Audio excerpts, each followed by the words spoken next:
नमस्कार, मी डॉक्टर चंद्रशेखर हांगणे. मी सायकॅट्रिस्ट म्हणजे मनोविकार तज्ज्ञ आणि व्यसनमुक्ती तज्ज्ञ म्हणून मिरज येथे प्रॅक्टिस करत आहे. आज आपण एक महत्त्वाचा मानसिक आजार जो आहे, ज्याला म्हणतात स्किझोफ्रेनिया, याबद्दल चर्चा करणार आहोत. स्किझोफ्रेनिया म्हणजे याच्यामध्ये स्प्लिट ब्रेन असं आपण म्हणू शकतो की स्प्लिट माइंड असं म्हटलं जातं. याच्यामध्ये विचार, भावना आणि कृतींचा समन्वय बिघडलेला असतो. महत्त्वाची लक्षणे कोणती असू शकतात, तर याच्यामध्ये संशयाचा आजार हा महत्त्वाचा मानला जातो. म्हणजे संशय, पेशंटला असं वाटायला लागतं की कोणतरी दोन लोक असतील तर ते माझ्याबद्दल बोलतात, ते कोणीतरी करणी करत आहे, त्यांना आमचं चांगलं बघवत नाही, जेवणामध्ये काहीतरी मिसळून मला मारणार आहेत, माझ्या मागे लागलेले आहेत, माझ्या अगेन्स्ट काहीतरी प्लॅनिंग करत आहेत किंवा माझ्यावर त्यांची नजर आहे, कॅमेरा लावलेला आहे, सॅटेलाईट थ्रू माझ्यावर वॉच करत आहेत, मी काय करत आहे हे लोकांना कळवत आहेत.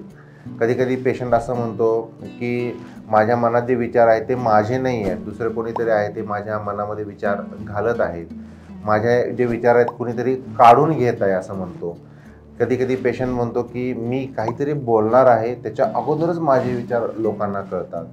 किंवा काही वेळा पेशंट असं म्हणतो की मी जे करत आहे ते माझ्यावर वॉच करतात आणि माझ्याबद्दल टी व्ही किंवा सोशल मीडियामार्फत किंवा चॅनलमधून इतर लोकांना ते पसरवत आहेत.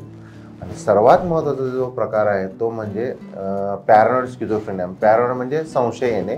याच्यामध्ये पेशंटला, म्हणजे मेल पेशंट असेल तर तो फिमेलवर चारित्र्याबद्दल संशय घेत असतो, पत्नीवर संशय येतो की तिचं कुणाबरोबर तरी अफेअर आहे, किंवा फिमेल असेल तर तिला नवऱ्याबद्दल संशय येतो की नवऱ्याचं कुणातरी परस्त्रीबरोबर अफेअर आहे. म्हणजे संशयाचा आजार हा एक महत्त्वाचा लक्षण याच्यामध्ये दिसू शकतं. आणखी एक महत्त्वाचं म्हणजे कॅटाटोनिक स्किझोफ्रेनिया एक प्रकार आहे. याच्यामध्ये पेशंट एकाच ठिकाणी बराच वेळ बसून राहतो, तो बोलत नाही, आपल्या तंद्रीतच राहतो, स्वतः पुटपुटतो, स्वतः हसतो, अशी पण काही लक्षणं दिसतात.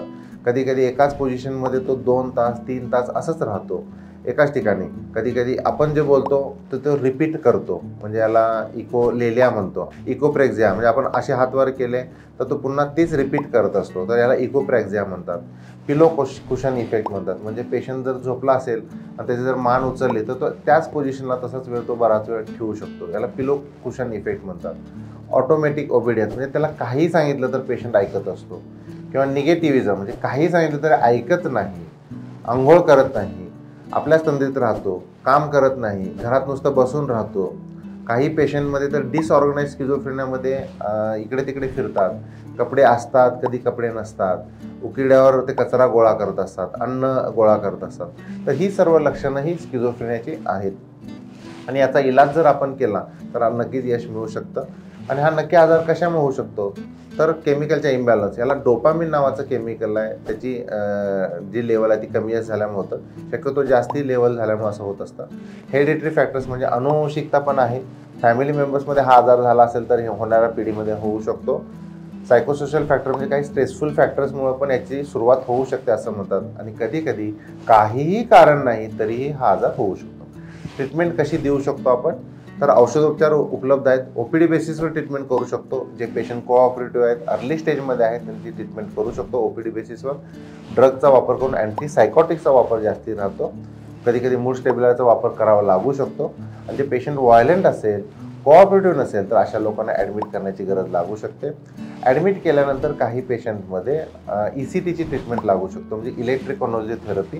याच्यामध्ये पेशंटमध्ये लवकर फरक पडण्यासाठी पेशंटमध्ये कन्व्हर्जन आपण इंड्यूस करतो आणि त्यामुळे पेशंटमध्ये इम्प्रूव्हमेंट होण्याची शक्यताही वाढते. तर वेळीच आपण जर इलाज केला, वेळीच डिटेक्ट झाला हा आजार, तर आपण लवकर हा कंट्रोल करू शकतो.